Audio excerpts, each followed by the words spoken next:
उससे भी फैलता है। इसलिए लोग उसको एकांत बरावा में रखता था, जिसको ये हो जाता था एगो कमरा में उकरा पैक कर दिया ताकि कोई उसे छुए छाए नहीं, अलगे एगो हुआ उभर कर हो जाता है।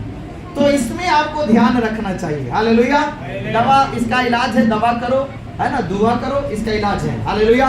उस टाइम में चेचक का इलाज नहीं था, परहेज एकमात्र उपाय था, तो लोग परहेज करते थे। नीम के पत्ता पे सोताता था, नीम के पत्ता से नहलाता था, वो एक परहेज ही उस टाइम में उपाय था। मगर आज के समय में उसका दवा आता है, आप उसको ले सकते हैं। और वही बड़ा बड़ा फोड़ा अय्यूब के शरीर में निकल गया और पैर के तलवा से लेके सिर के चोटी ऊपर तक निकल गया। ना बेचारा को बाल झाड़ने में बन रहा है, ना उसको नहाने में बन रहा है, ना तो उसको खाने में बन रहा है, ना तो उसको चलने में बन रहा है। पैर में फोड़ा खड़ा होगा तो तकलीफ, सोया है तो तकलीफ, इधर हिलेगा, इधर ठोका दबेगा, इधर दर्द करेगा। उसको सोचिए कितना तकलीफ है, कितना उसको बेचैनी है, जलन उसमें होता है, फोड़ा में आग के जैसा जलन महसूस होता है। मुझे तो प्रभु के दया से आज तक कभी नहीं हुआ और ना होगा भविष्य में, दुआ करते हैं। हालेलुया। मगर जो लोग को हुआ वो बताता है, ऐसे ऐसे उसमें होता है। मैं सुन ही के डर जाता हूँ, बाप रे इतना पीड़ा कैसे सहता होगा। हालेलुया। सुनिए वचन क्या कहता है। तब अय्यूब खुजलाने के लिए एक ठिकरा लेकर रात हो गया, तो ये वो ठिकरा लेकर रात पे बैठ गया और बेचारा ऐसे ही से रगड़ रहा है गोईठा से, नीम के लकड़ी से, देह नोच रहा है, चुनचुना रहा है। और तब उसकी स्त्री उससे कहने लगी, तब उसका औरत, अब देखो शैतान औरत पे आ गया। बेटा बेटी तो मर ही गया, नौकर चाकर तो खत्म हो गया, सब कहानी खत्म हो गया। अब शैतान औरत को उकसा रहा है। हाँ, अभी तक तो इन्हें उन्हें से तंग करवाए नहीं, अब औरतिया तनी बिहना के बोलेगा ना तब समझ में आएगा। हालेलुया। भाई लोग कभी कभी आपका पत्नी लोग ऐसा बोलता है का? हाँ, समझ लेना वो नहीं बोल रहा है, कोई और बोल रहा है। हालेलुया। सुनिए अभी शैतान क्या कर रहा है, पत्नी को उकसा रहा है। अब उसकी पत्नी आके कह रहा है, क्या तू अभी भी अपनी खड़ाई पर बना है? हाँ, तू अभी भी उसी यीशु का नाम ले रहा है, अभी भी वही यहोवा परमेश्वर का नाम ले रहा है, तू अभी भी खड़ाई से चल रहा है। अरे तेरे पास बचा क्या? खेती चल गया, नौकर चाकर चल गया, गाय भैंसा मर गया, घोड़ा बकरी था चल गया, और गधा घोड़ा जितना सब तो चला गया। 7 बेटे बेटियां थे घर में दब के मर गए। अब हम लोग के पास बचा क्या चीज है? अब काहे के लिए प्रभु का नाम ले रहा है? क्या फायदा नाम लेने के लिए? सब कुछ बर्बाद चला गया, अभी भी तू वही प्रभु का नाम ले रहा है। पत्नी उसको बोल रहा है और परमेश्वर की निंदा कर। क्या कर रहा है? परमेश्वर की निंदा कर। शैतानवा यही तो सुनने ला चाह रहा है। शैतानवा यही ना तो कान लगे कि कैसे हो एक बार प्रभु की निंदा ही करे कि हार जाए।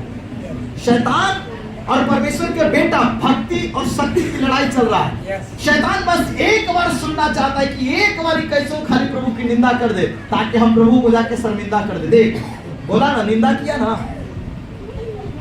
शैतान यीशु के पास आया उपवास में 40 दिन का, क्या कहता है? एक बार मुझे प्रणाम, ज्यादा नहीं, बार बार नहीं, एक ही बार।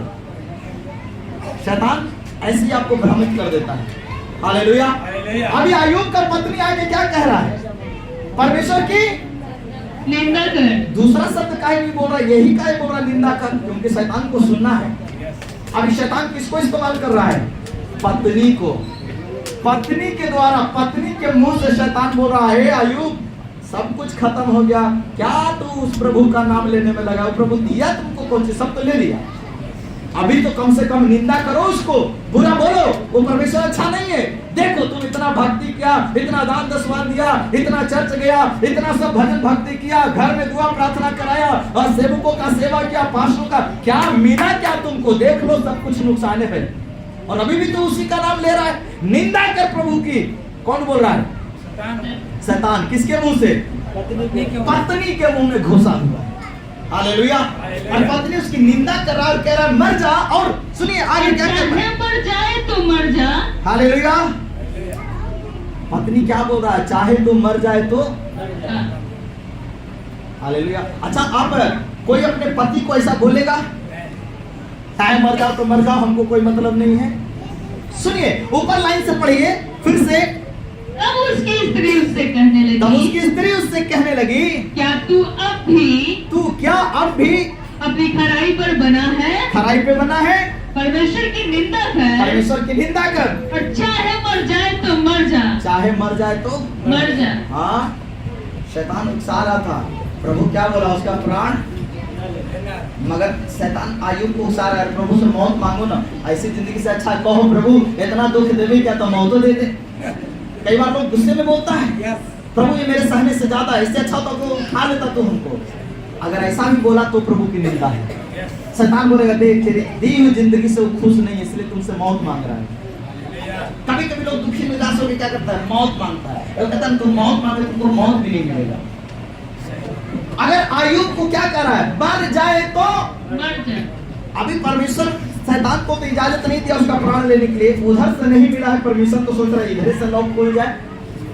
सोच रहा है यही बात कम से कम आयुब बोले, हे प्रभु जब इतना दुख दे दिया तो इससे अच्छा मौतें दे देता हमको, काहे के लिए दिन दिखा रहा। अगर ऐसा भी आयुब बोलता तो भी परमेश्वर की बदनामी और निंदा था। शैतान बोलता देख तेरी दी हुई जिंदगी से इंसान खुश नहीं है, वो मौत मांग रहा है तुमसे, ये इसका मतलब वो तुमसे खुश नहीं है। मगर आयुब ऐसा हाँ वो मौत नहीं मांग रहा है, मगर शैतान क्या चाह रहा है, उकसा रहा है कि मर जाए तो मर जाओ। और उसने उससे कहा, अब आयुब ने स्त्री से कहा तू एक मूढ़ स्त्री है। तू एक मूर्ख औरत है, मूर्ख स्त्री है तू, तभी तो ऐसा बहका बात बोल रहा है। अरे हम इतना दिन तुमको कमाए खिलाए, सिंदूर टिकली लिपस्टिक आईना कंघी सोने का गहना सब बनवा के तुमको लदवा दिए, और आज हम ही को कह रहा है मर जाए तो मर जाए। तुम नहीं बोल रहा, तुम्हारे अंदर लूसीफर की आत्मा बोल रहा है। एक अच्छा पत्नी कभी अपने पति के बारे में सब बोल ही नहीं सकता है। Hallelujah hallelujah. वो पत्नी सोचेगा यही पति मुझे इतना तक दिन संभाला, यही पति मुझे सब कुछ किया, आज इसके ऐसा दशा है तो क्या मैं इसका साथ छोड़ दूं? नहीं, मैं इसके साथ रहूंगा, दुनिया खिलाफ हूं, मैं इसके साथ रहूंगा। हालेलुया। जीवन साथी का मतलब ये होता है जब पत्नी दुख में है तो पति साथ दे, और अगर पति दुख में है तो पत्नी साथ दे। दुख में एक दूसरे को साथ छोड़कर भागना नहीं, साथ देना है, उसी का नाम जीवन साथी है। हालेलुया। अगर तेरी पत्नी बीमार है तो तुम पति को काम करना चाहिए कि अपनी पत्नी का ध्यान रखना है, सेवा रखना है, ख्याल रखना है। मेरी पत्नी बीमार है तो उसको कैसे क्या करे। अगर पति बीमार है तो पत्नी को ख्याल रखना है। जीवन साथी प्रभु क्यों बनाया? ताकि एक दूसरे का केयर हो सके, एक दूसरे का देख रेख हो सके। मगर अभी शैतान घुसा है आयुब के पत्नी के अंदर और कह रहा तू मर जाए तो मर जाए, प्रभु की निंदा कर और मर जा। और तू एक मूढ़ स्त्री की सी बातें करती है। और आयुब औरत के बहकाने में नहीं आया है। हाँ, आदम आ गया। आज भी कई भाई बहन लोग बहकावे में पति आ जाता है। हालेलुया। आज भी कई लोग पत्नी का गुलाम है, पत्नी का नहीं शैतान का गुलाम है। पत्नी के द्वारा शैतान काम कर रहा है और पति जो है जो कर गुलाम बनल है। समझ ही नहीं आ रहा है कि हम कोई डमरू बना के रख ले, और पत्नी के द्वारा शैतान हमको नचा रहा है। हालेलुया। एक अच्छा सेवक जो होता है ना, वो नहीं, वो बन डमरू नहीं बनेगा, वो बन डमरू खुद बना देगा। हालेलुया। समझ रहे कि नहीं? अभी आयुब क्या कहता है? तू मूढ़ औरत है, तू एक मूर्ख स्त्री है, और मूर्खता की तो बात कर रही है। वहां पर अदन की वाटिका में कौन बहकाया? हवा को कौन बहकाया?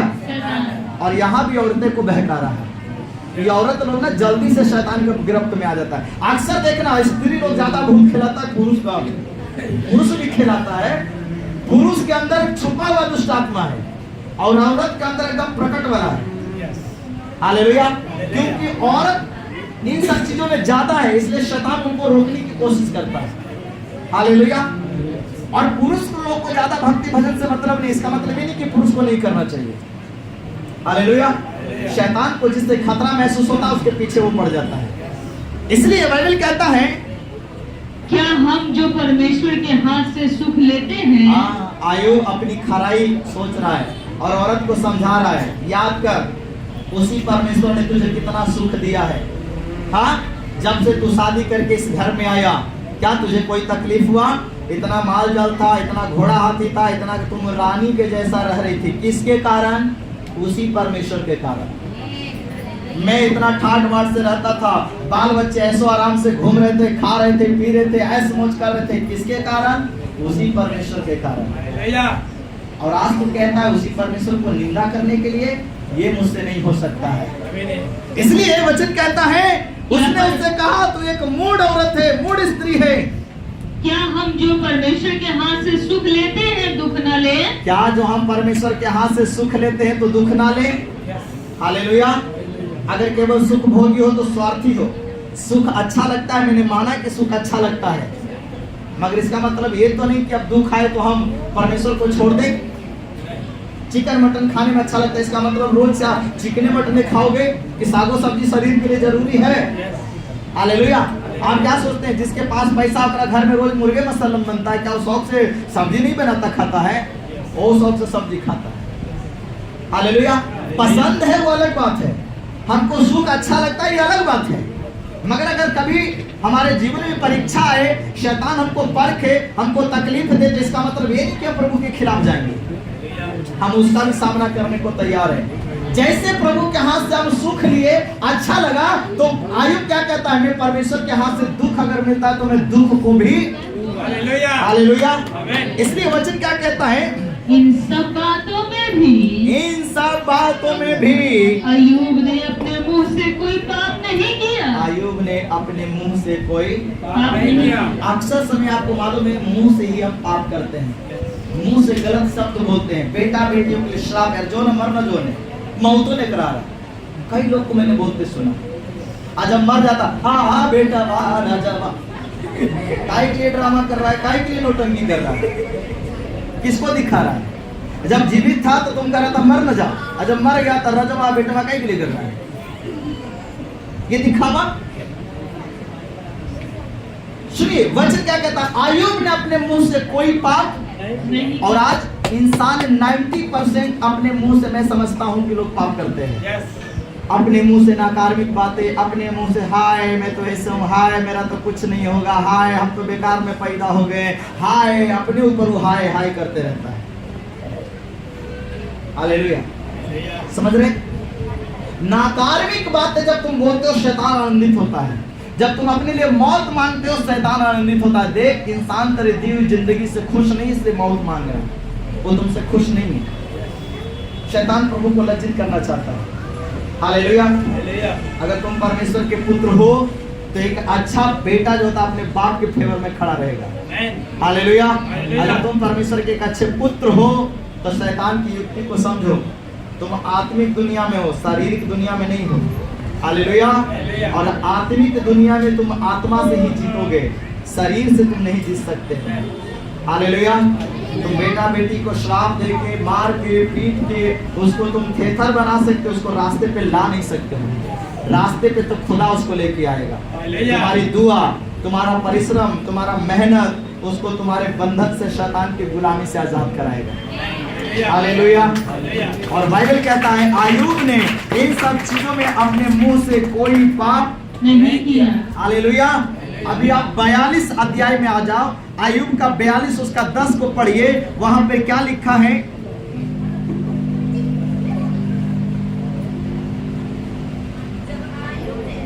हाँ जल्दी से पढ़िए और खत्म करेंगे। जब अय्यूब ने हाँ अपने मित्रों के लिए प्रार्थना की, मित्रों के लिए प्रार्थना की, तब यहोवा ने उसका सारा दुख दूर किया। तब यहोवा ने उसका सारा दुख दूर अय्यूब किया। के शरीर में कष्ट था, मगर लिखा अय्यूब किसके लिए प्रार्थना कर रहा है? अपने मित्रों के लिए। और जब उसने अपने दोस्तों के लिए प्रार्थना किया है तो अय्यूब ने किसका दुख दूर किया?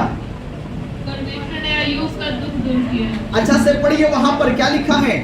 जब अय्यूब ने अपने मित्रों के लिए, जो मित्र उसके बारे में बुरा बोला, इल्जाम लगाया, पूरा चीज जाके घरे पढ़ना, इल्जाम लगाया, हे अय्यूब तूने कोई बहुत भयानक पाप किया तभी ये समस्या आया, उसके ऊपर इल्जाम लगाया, उसको बुरा बोला, दोस्ती तोड़ के जा रहा था, तब यहोवा ने उन मित्रों को मारा है रास्ते में और कहा मेरे दास के ऊपर तो इल्जाम लगा के जा रहा है, जा उससे माफी मांग, अगर वो तेरे लिए प्रार्थना करे तब मैं तेरा दुख दूर करूंगा।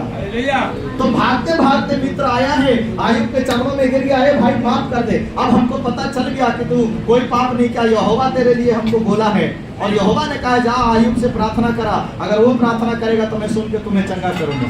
तो अय्यूब ने अपने मित्रों के लिए प्रार्थना किया, तब यहोवा ने उसका सारा दुख दूर किया, उसका सारा दुख दूर किया। और जितना अय्यूब के पास पहले था, जितना अय्यूब के पास पहले था उसका दुगना, उसका 2 गुना यहोवा ने उसे दे दिया। यहोवा ने उसे